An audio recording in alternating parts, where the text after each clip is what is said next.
Assalamualaikum warahmatullahi wabarakatuh. Perkenalkan, nama saya Medical Shock ya, dan kali ini kita akan bahas tentang psoriasis vulgaris dengan SKD-nya itu dia 3A. Jadi dokter umum tuh bakal mengobati dan merujuk ke dokter spesialis kulit. Nah, ini pertama-tama dari definisinya ya, dari definisi psoriasis vulgaris ya, yaitu suatu penyakit inflamasi proliferatif kronis dengan penyebabnya itu dia multifaktorial ya.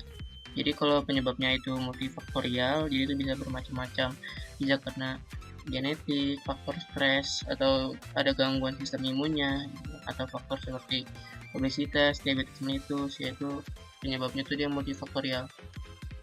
Kemudian juga berhubungan dengan hiperproliferasi keratinosit pada epidermis dengan peningkatan laju pergantian sel epidermis. Jadi ini maksudnya apa? Jadi itu sel dari epidermisnya ya, atau sel yang di kulitnya itu di stratum corneumnya itu dia berproliferasi dengan cepat ya. Kan normalnya kan kalau kulit kan dia berproliferasinya tuh atau mengganti kulitnya itu kan sekitaran 4-7 minggu ya, atau sebulan ya.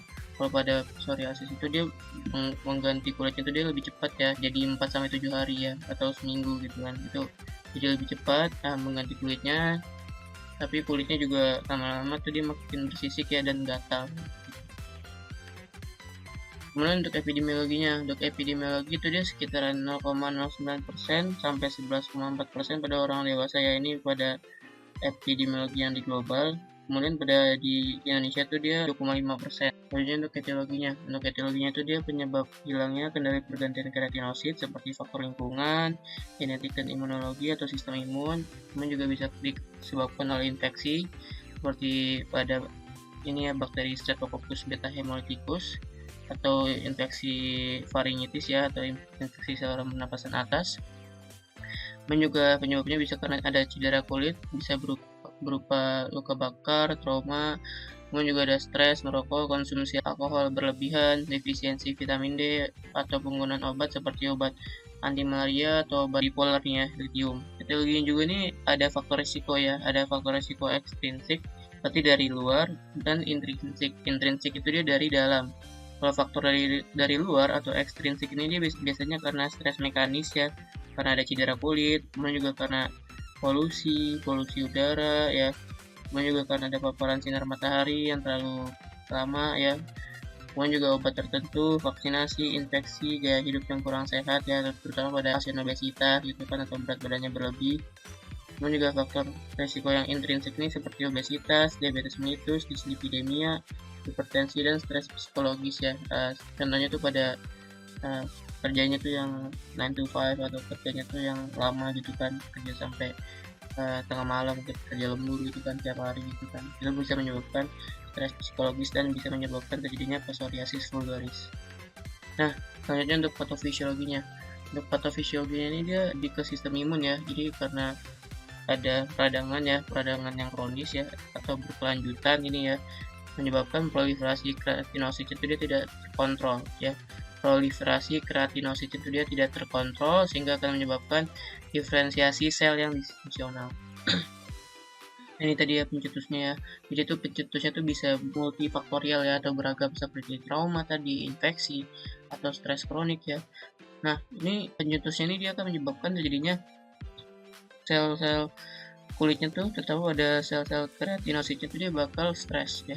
Karena dia bakal stres ya, meradang gitu kan, itu nanti akan menyebabkan aktivasi sel dendritik yang ada di kulit. Nah, aktivasi sel dendritik di kulitnya akan menyebabkan sekresi senyawa mediator kimia ya.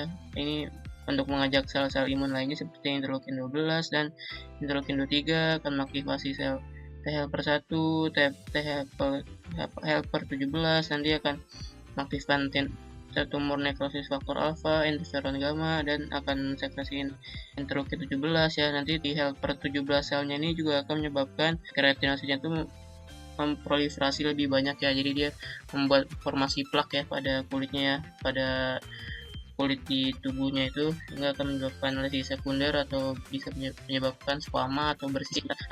Pada sel T helper ini juga akan menyebabkan peradangan ya. Peradangannya ini juga akan mengaktifasi sel-sel imun lainnya ya, sehingga akan memperbanyak produksi sitokin. Nanti sitokinnya akan mengaktifasi sel keratinosit untuk berproliferasinya itu dia lebih cepat ya, sehingga dia akan mengaktifasi juga ujung-ujungnya ke sel imunnya. Jadi ini siklus setan, jadi dia bakal terulang-ulang secara kronis.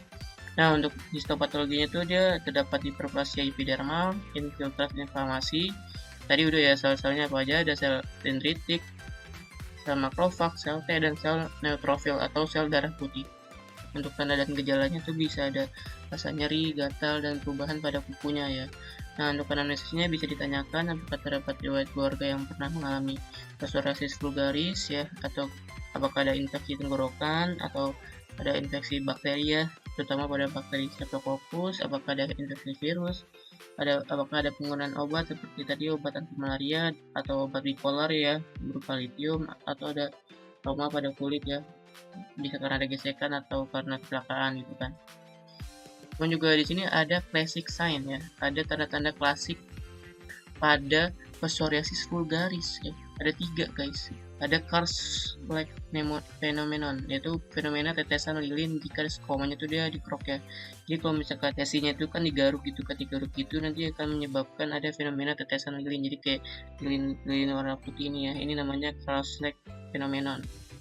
Kemudian juga ada tanda outspeed ya. Tanda outspeed itu adalah tampak bintik-bintik darah jika digaruk gitu kan. Kalau misalkan nih digaruk kan ininya ya, skomanya nanti akan muncul bintik-bintik darah ya yang disebabkan papilomatosis. Kemudian juga ada fenomena Kopner ya, yaitu trauma pada kulit akibat garukan. Itu bisa karena ada trauma gesekan ya, gesekan pada kulit atau ada kecelakaan gitu kan. Jadi kulitnya gesek itu kan, kemudian nanti lama-lama kulit yang luka itu akan menyebabkan menyebar lesinya, jadi makin banyak skoma yang lainnya gitu atau sisiknya.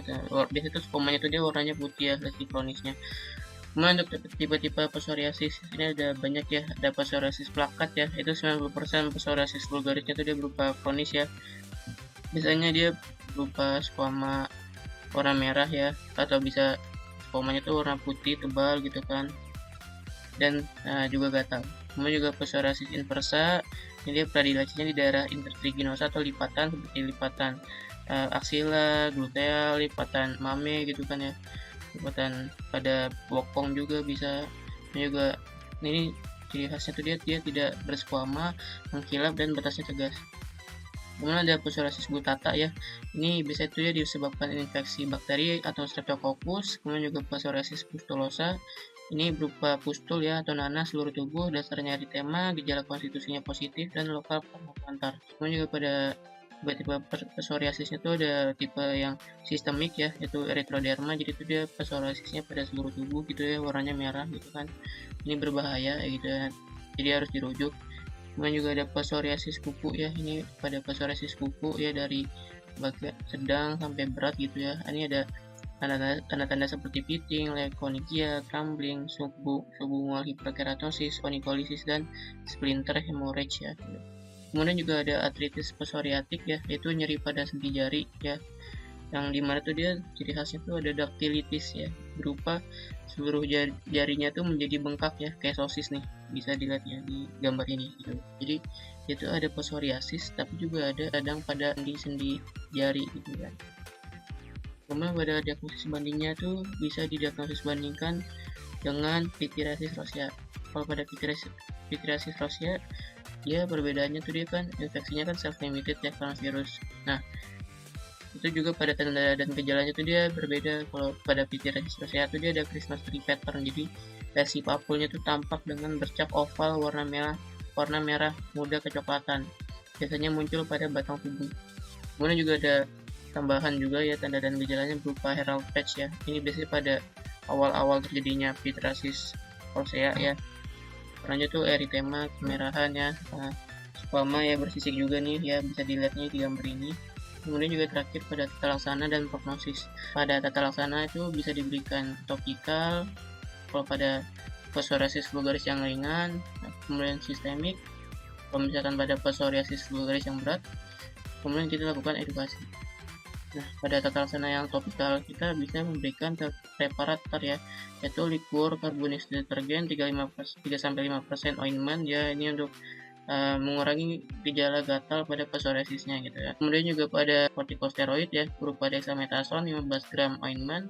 asam salicylate 3% ointment, urea 10% krim, fusidic acid cream ya, yang dimana tuh dia dioleskan pada bagian yang lukanya berdarah, bisa diberikan ditranol, kalsipotriol, fototerapi berupa NB, UVB, dan PUVA. Kemudian pada sistemik itu kita bisa berikan imunosupresif, tapi dia bersifat teratogenik ya, dan mempunyai banyak sekali efek sampingnya pada sistemik ini, seperti methotrexate, acitracin, dan siklosporin. Untuk edukasi pada psoriasis ini, kita edukasikan kepada keluarganya bahwa penyakit ini melibatkan sistem imun ya, melibatkan tadi mekanisme sistem imun, karena sel kulitnya dia bereplikasi lebih cepat ya dari yang normal, menyebabkan squama atau sisik ya, dan agak gatal gitu kan ya, karena ada peradangan juga. Kemudian juga dia bisa bersifatnya genetik ya, dan tidak menular, dan bisa kambuh lagi. Jadi kalau misalkan psoriasisnya udah mereda nih, jadi bisa kambuh lagi gitu kan. Nah, untuk kita harus edukasi juga pada pasien bisa timbulnya penyakit ini tuh karena trauma, stres, dan infeksi ya. Nah, untuk lesi kulitnya ini kita edukasikan juga pada pasien tuh, lesi kulitnya tuh jangan digaruk ya. Kalau misalkan digaruk nanti akan lebih gatal lagi ya, dan juga takutnya nanti berdarah. Jadi lesi kulitnya tuh jangan digaruk ya, agar tidak berdarah.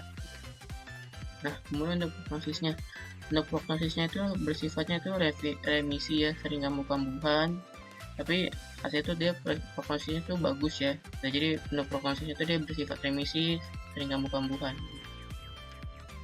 Ya, sekian ya, terima kasih ya. Wassalamualaikum warahmatullahi wabarakatuh. Kalau kalian tinggal like, comment, and subscribe. Bye.